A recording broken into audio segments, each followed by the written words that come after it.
nombre del Padre, del Hijo, del Espíritu Santo. Amén.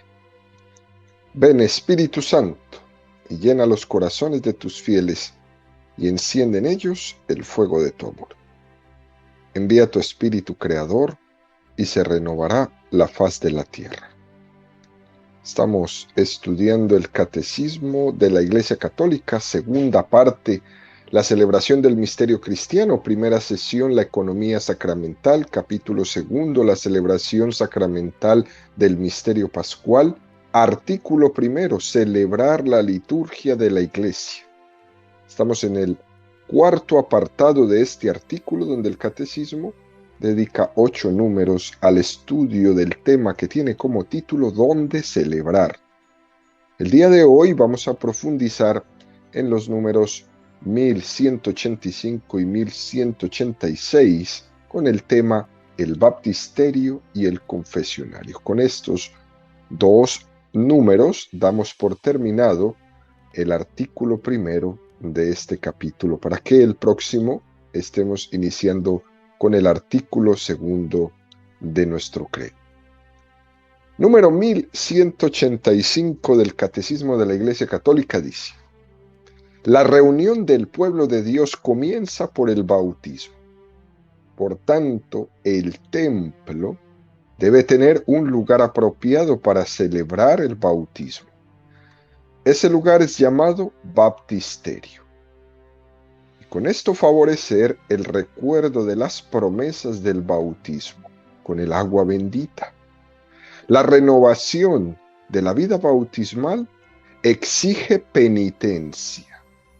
Por tanto, el templo debe estar preparado para que se pueda expresar el arrepentimiento y la recepción del perdón, lo cual exige asimismo un lugar apropiado. El templo también debe tener un espacio que invite al recogimiento y a la oración silenciosa, que prolonga e interioriza la gran plegaria de la Eucaristía.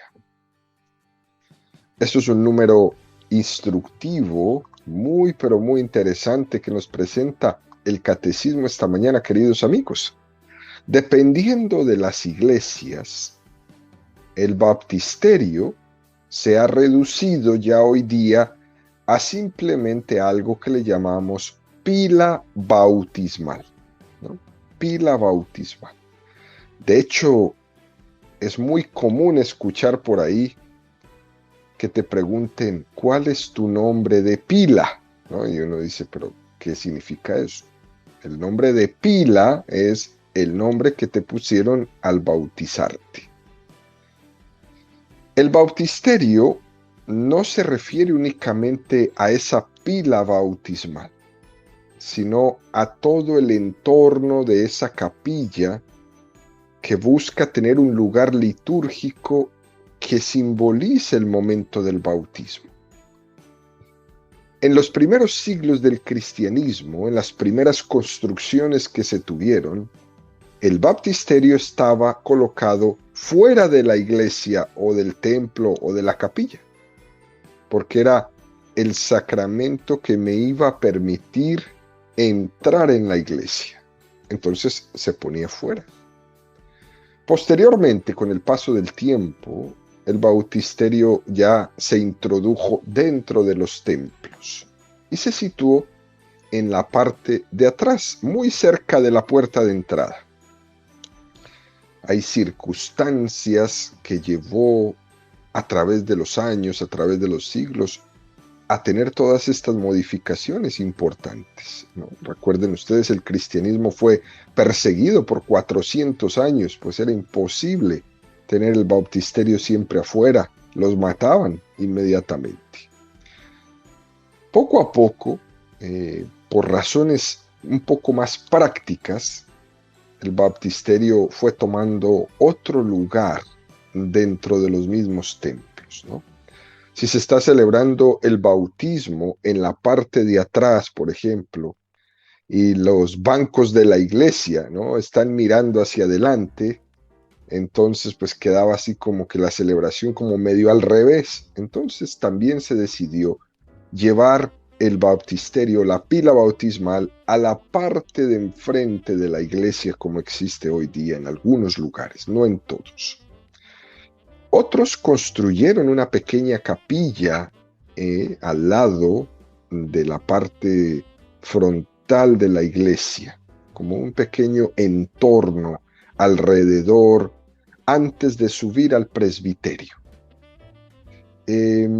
Quizás también en otros lugares, simplemente este baptisterio quedó simbolizado por únicamente la pila bautismal. No es una capilla, no es un lugar aparte, solamente se puso la pila bautismal muy cerca del lugar de la subida de la escalera al presbiterio. Hay que recordar, queridos amigos, que la primera comunidad cristiana se bautizaba por inmersión, es decir, sumergiéndose en la piscina bautismal. Por lo tanto, el entorno de esa piscina bautismal, pues era como una especie de gradas que bajaban hasta la piscina.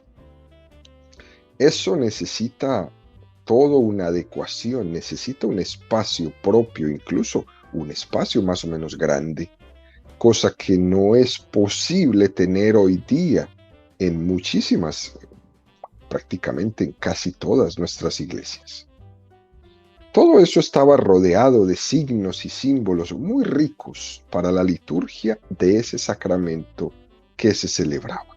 Las escaleras que van bajando hasta la piscina significaban esa bajada de Jesús después de su muerte al lugar de los muertos a rescatarlos a todos.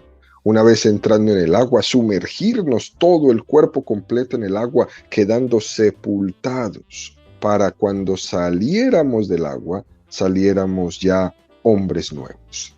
Todo pequeño detalle era un simbolismo o es un simbolismo.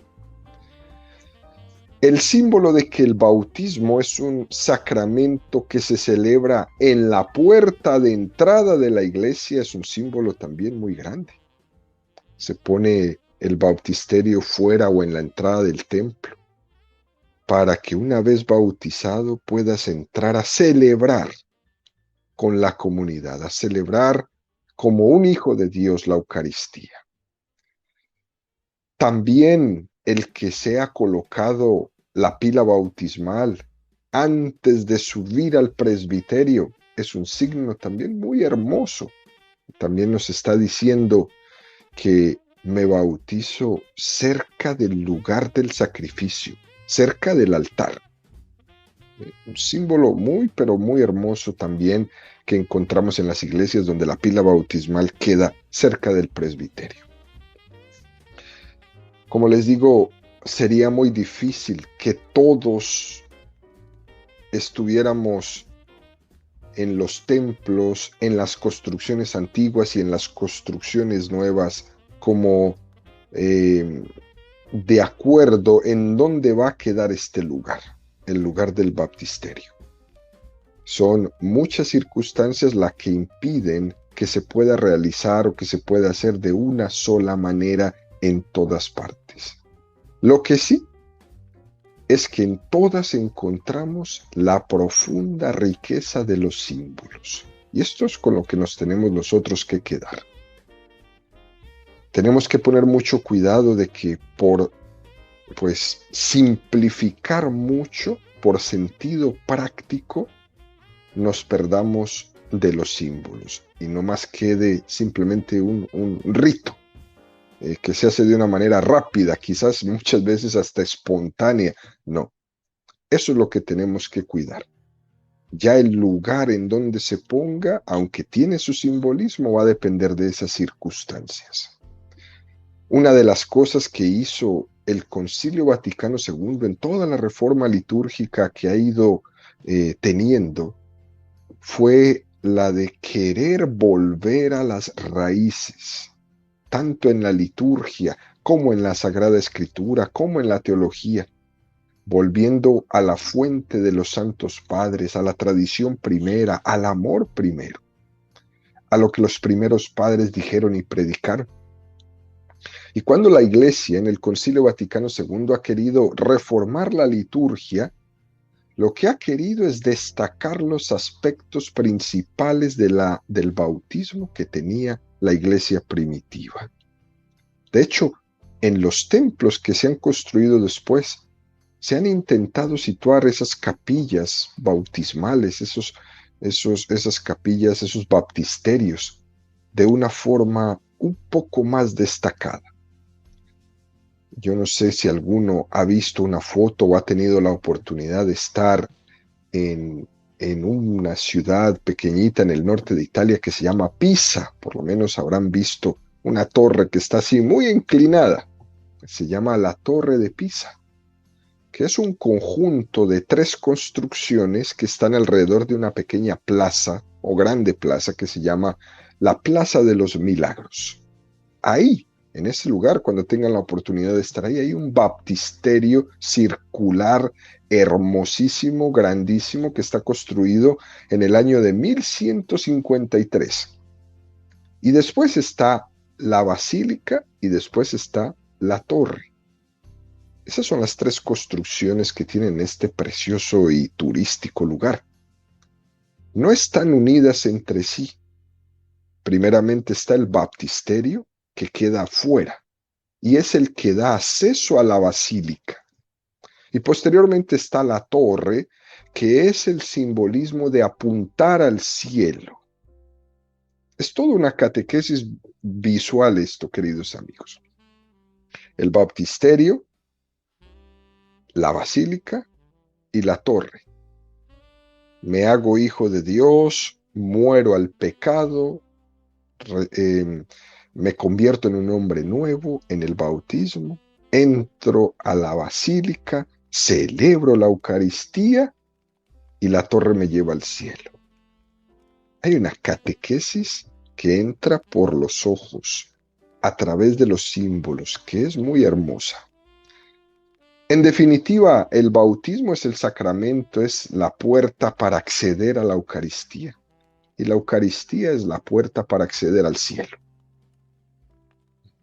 Todo esto, todo este simbolismo catequético, viene a ser ayudado por todos estos elementos arquitectónicos, litúrgicos, artísticos, que nos ayudan a los católicos a expresar nuestra fe de una manera que se pueda plasmar. También dice este número del catecismo que todo esto nos ayuda a favorecer el recuerdo de las promesas del bautismo. Hay una partecita en nuestras iglesias católicas que es muy interesante. Cuando entramos a las iglesias normalmente, encontramos unas pequeñitas pilas de agua, que tienen agüita bendita dentro. Eso es un sacramental. Cuando entramos a la iglesia, metemos la mano, mojamos los dedos y hacemos la bendición. ¿Sí? En ese sacramental, esa agua bendita que está ahí en la entrada del templo, con la que hacemos nuestra señal, nos recuerda la renovación que hemos de tener siempre de nuestro bautismo. Para eso se ponen ahí. El agua bautismal nos regeneró a una vida nueva. El agua es símbolo de la vida. Y esta agua es también símbolo de la debida limpieza que continuamente necesitamos renovar. Por eso cada vez que entramos en el templo, mojamos nuestros dedos con el agua bendita y hacemos nuestra bendición. No es una cosa porque sí, no, estamos renovando en esa bendición las promesas de nuestro bautismo y lo hacemos siempre que podamos. El hombre que es pecador, cuando accede al templo, está recordando a aquel publicano que también estaba en el rincón del templo y decía: Señor, ten piedad de mí, que soy un pecador. Es una parte de la Sagrada Escritura que es preciosa. Eso somos nosotros. Entramos al templo como el publicano, que se reconoce pecador. Señor, ten piedad de mí. Cuando mojo mis dedos en esa agua bendita y hago el signo de la bendición, eso es lo que le estoy diciendo. Señor, ten piedad de mí, que soy un pecador. Así, queridos amigos, que cada símbolo tiene una profundidad impresionante. Es más, en ocasiones, al comenzar la celebración eucarística, el sacerdote va y rocía con agua bendita, ¿no? Asperge con el agua bendita a la comunidad que está ahí. En el tiempo de Pascua, ese rito del agua bendita suple el rito del acto penitencial. Hasta ahí llega la profundidad de esta devoción, de este sacramental que es el agua bendita. El bautismo no hay que entenderlo como un momento puntual en nuestra vida, sino que es algo que debe ser renovado día a día. No volverme a bautizar, no, eso es una vez. Pero la renovación es siempre, todos los días, si se puede. Por ejemplo, cuando las personas van a la Tierra Santa, se va al río Jordán, donde fue bautizado Jesucristo. Y van a tener allí no un bautismo, van a tener allí la renovación de las promesas bautismales que tuvieron cuando sus papás le dieron el don del bautismo. No se va al río Jordán a bautizarse, se va a renovar las promesas de mi bautismo. Fíjense, queridos amigos, a veces es más fácil limpiar en profundidad para el día de la inauguración de algo. Vas a inaugurar, no sé, un negocio y entonces van a venir los invitados. Es más fácil limpiar para ese día. Mañana muchos de ustedes tendrán invitados en sus casas. Vendrán sus papás, sus hermanos, sus parientes, sus amigos a celebrar la última noche del año. Y tú vas hoy y mañana a limpiar tu casa para mañana. Eso es fácil. Tú limpias tu casa para mañana. Lo más difícil es mantener todos los días tu casa limpia. Porque eso exige limpiarla todos los días, no solamente para una ocasión. Es más o menos lo que nos está diciendo el catecismo. El bautismo nos limpió en un momento para inaugurarnos, por así decirlo, como hijo de Dios, como miembro de la iglesia. Todo esto que veremos más adelante en la catequesis propia del bautismo. Pero todos estos sacramentales, especialmente la renovación de las promesas de mi bautismo con el agua bendita, me ayuda a limpiar mi casa todos los días. Es por eso, pues, que lo que nos recuerda el agua bendita es la tarea de mantener santo lo que es el templo de Dios. Y ese templo de Dios es mi alma. Es mi alma. Y el agua bendita me ayuda a mantenerlo limpio. Continúa este número del catecismo y nos dice: la renovación de la vida bautismal exige la penitencia. Por tanto, el templo debe estar preparado para que se pueda expresar el arrepentimiento y la recepción del perdón, lo cual exige asimismo un lugar apropiado. Fijémonos cómo, de la misma manera que existe el baptisterio, la capilla para el bautismo, la capilla donde se debe celebrar el sacramento del bautismo, también nos habla el catecismo de un lugar para la penitencia. Vamos a llamarlo una capilla penitencial, que está especialmente reservada para el sacramento de la penitencia o para la confesión. En algunos templos de las nuevas edificaciones se han construido algunos recintos, incluso cerrados, como capillas penitenciales. Incluso muchos de ellos, no sé si ustedes lo habrán notado, se construyen hoy día como con una doble posibilidad. de ser confesionario, es decir, que uno tiene la oportunidad de ponerse de rodillas, que tiene la rejilla que divide al confesor del penitente, o también tiene la posibilidad, por el otro lado, de ser como una especie de lugar de conversación para tener una dirección espiritual con el sacerdote. Se pueden ligar las dos cosas en el confesionario y que mi dirección espiritual termine, por ejemplo, en una confesión. Si esto es posible, también se puede hacer. De todas formas, queridos amigos, el sacramento de la penitencia en el fondo no está ligado a un solo lugar.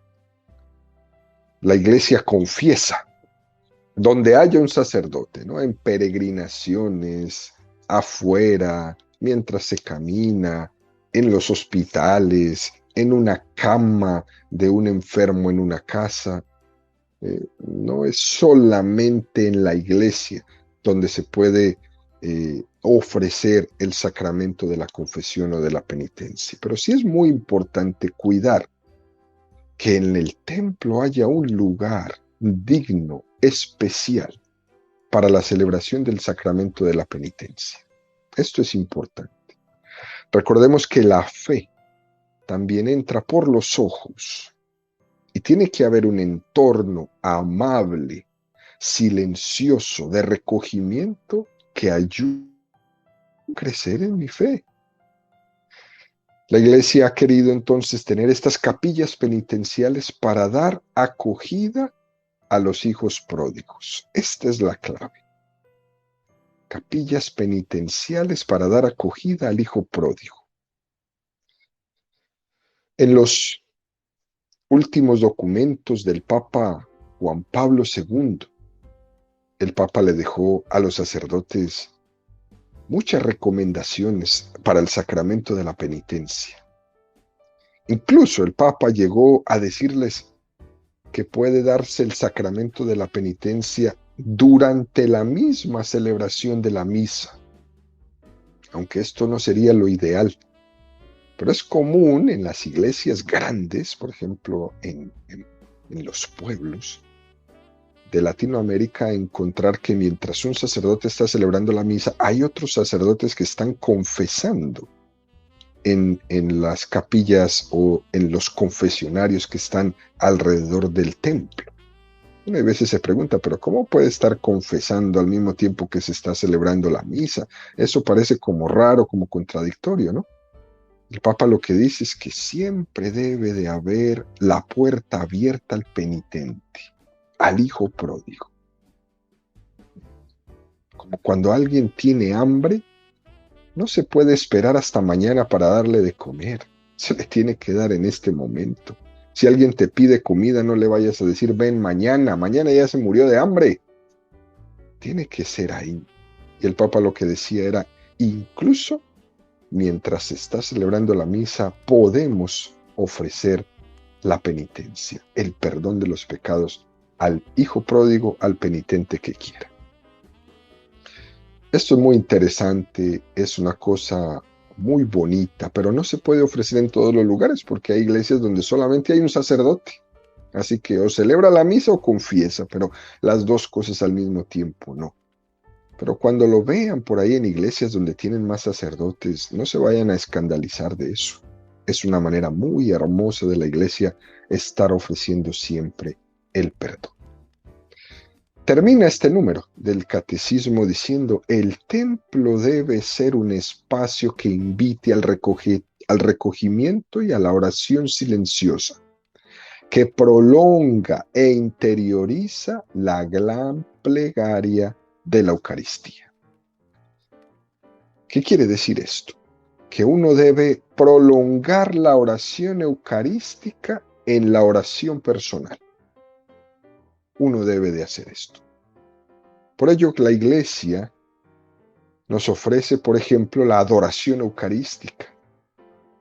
Es más allá del momento de la celebración de la Eucaristía. Y prolonga en nuestra oración nosotros, prolongar la Eucaristía mientras adoramos a Jesús Eucaristía. Hay iglesias que tienen la adoración eucarística 2 horas, 3 horas. Hay iglesias que la tienen todo el fin de semana. Hay iglesias que la tienen 24 horas los 7 días de la semana. Precioso. Pero ojalá todas las iglesias, todas las parroquias pudieran tener, aunque fuera un momento. Otras solo tienen 1 hora a la semana, el jueves, por ejemplo. Toda adoración eucarística es una prolongación de la celebración de la Eucaristía. Y el templo debe ser un espacio que invite a la oración, a la adoración, al recogimiento, al silencio. Esto tiene que ser un propósito de cada uno de nosotros. Tanto silencio y recogimiento encuentro en mi parroquia, en mi templo, que por eso me gusta ir una y otra vez, que las personas quieran ir al templo, porque allá encuentran el momento del recogimiento. Esto puede ser algo como el oasis en medio del desierto. Y todos nos debemos esforzar porque ese lugar de silencio y de recogimiento sea cada vez más respetado. Muy, pero muy especialmente, se debe poner atención antes de comenzar la celebración eucarística.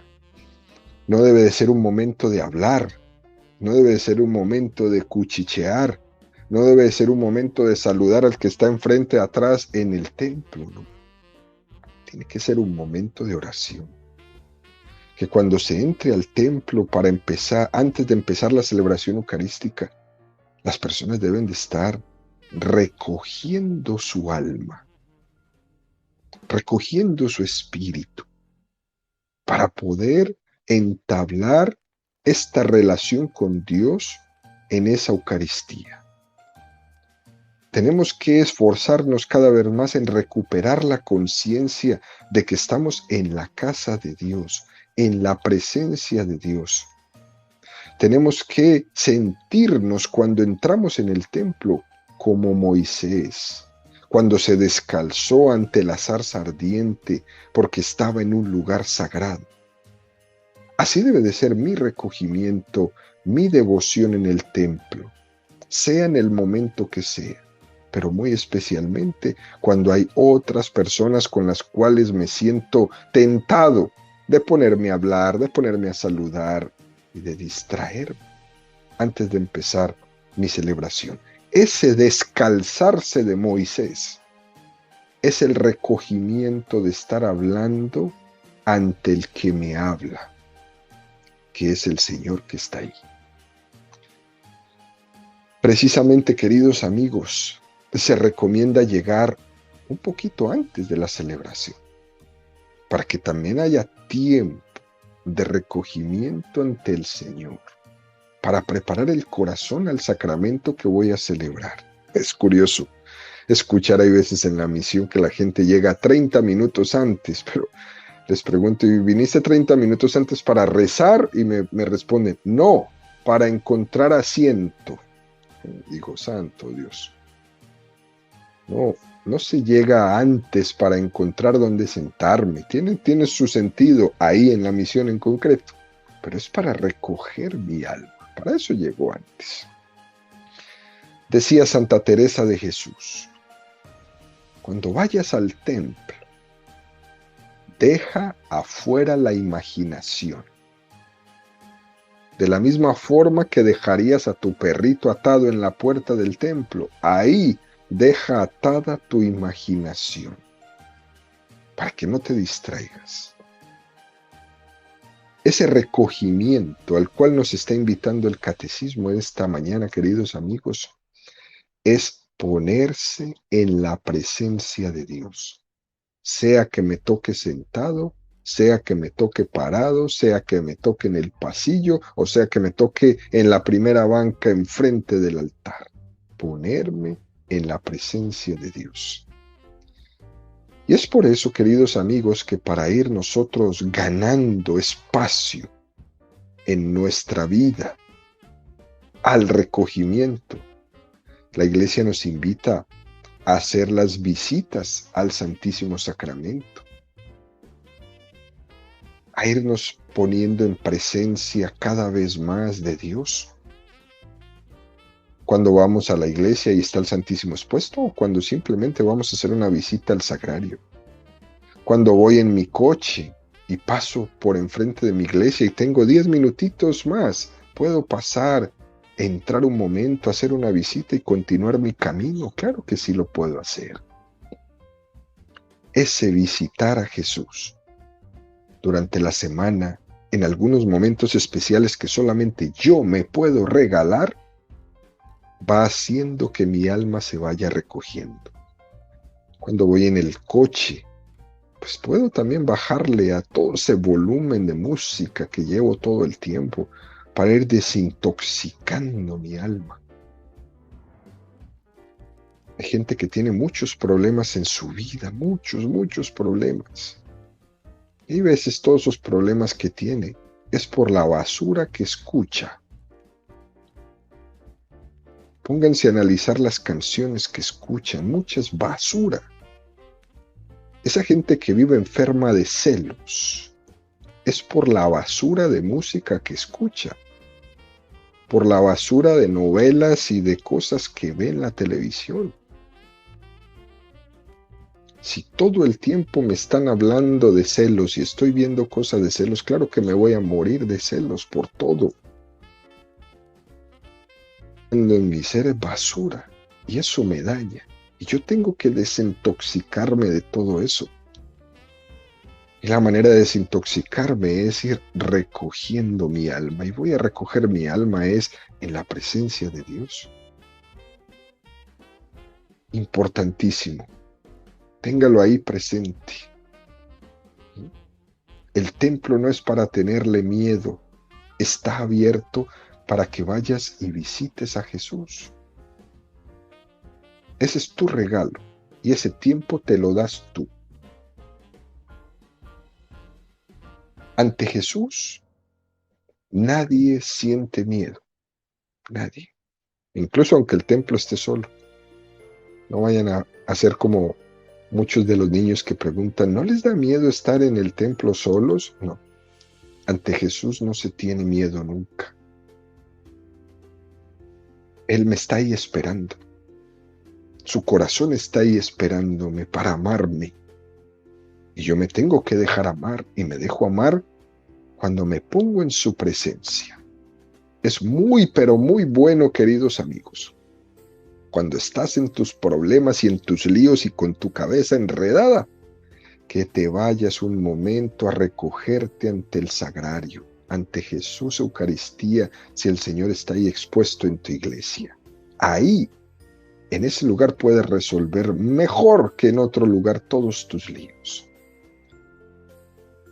Dicho esto, el Catecismo nos presenta el número 1186 que dice, finalmente el templo tiene una significación escatológica. Para entrar en la casa de Dios ordinariamente se franquea un umbral, símbolo del paso del mundo herido por el pecado al mundo de la vida nueva al que todos los hombres son llamados. La iglesia visible simboliza la casa paterna hacia la cual el pueblo de Dios está en marcha y donde el Padre enjugará toda lágrima de sus ojos. Por eso también la iglesia es la casa de todos los hijos de Dios, ampliamente abierta y acogedora. Qué número tan precioso con esta expresión tomada del Apocalipsis 21:4. Enjugará toda lágrima de sus ojos. Por eso cuando vamos al templo vamos cantando, qué alegría cuando me dijeron, vamos a la casa del Señor. Creo que esa debería de ser el canto de entrada de todas las misas. Qué alegría cuando me dijeron, vamos a la casa del Señor. Porque el Señor enjugará todas mis lágrimas. Ese templo tiene esa significación escatológica, porque nos hace esa referencia a la otra vida, a la Jerusalén celestial, donde ya no lloraremos, porque ya el Señor ha secado todas las lágrimas de nuestros ojos. Muchas catedrales, iglesias muy antiguas, tienen unos pórticos grandes, preciosos, muchos de ellos adornados con unos símbolos exquisitos, finos. Los que han tenido la oportunidad alguna vez en su vida de ir a Santiago de Compostela, después de que uno ha hecho el camino, que llega ya cansado después de toda esa caminada, lo está esperando en el templo un pórtico grande en la entrada de Santiago que se llama el Pórtico de la Gloria. Después de toda esa caminada llego al Pórtico de la Gloria. El peregrino que viene desde tan lejos pasa al final de su recorrido por el Pórtico de la Gloria, que es la imagen que evoca nuestra entrada al cielo. Somos peregrinos hacia el cielo. Y la iglesia siempre nos está remarcando este pórtico. ¿A dónde vamos? Vamos al cielo, porque yo quiero cielo. El hecho de que la entrada del templo esté esa pila bautismal, o también esa pila chiquita con el agua bendita para que yo moje mis dedos y me bendiga, significando la limpieza, el dejar fuera la mundanidad, el dejar eso en la puerta, es el recordatorio de que Jesús nos dijo: vosotros no sois de este mundo, vosotros sois míos. Por tanto, queridos amigos, todo este simbolismo de la iglesia lo único que nos está es llevando al cielo, a entender que yo lo que quiero es cielo. Y cada uno de nosotros podemos servirnos de todos estos elementos litúrgicos: la pila bautismal, el pórtico de la gloria, la pila del agua bendita, el confesionario. En otros lugares se usan los brazos abiertos. No sé si tienen en su mente la Basílica de San Pedro ahí en el Vaticano. Esa columnata grande, que se llama la columnata de Bernini, está abrazando a todos los peregrinos que quieran llegar. Y uno pasa por los brazos de esa madre iglesia que abraza a todos para entrar en la Basílica de San Pedro. Pero antes usted tuvo que haber pasado por esos brazos que me acogen, que me perdonan, que me tienen como hijo pródigo, pero que también me secan las lágrimas de mis ojos para ir a encontrarme con el Señor ya adentro en el altar. Eso lo vemos ahí en San Pedro. O los que han tenido la oportunidad de estar en Lourdes, ahí en la plaza del Rosario, también son esos brazos abiertos. O los que han tenido la oportunidad de estar en la gran explanada de la oración del San, también experimentamos lo mismo. Es la iglesia en todas partes del mundo hablándonos de lo mismo. Soy hijo, y como hijo mi madre me acoge y me seca las lágrimas, porque la única que quiere que yo llegue al cielo es mi madre, la iglesia.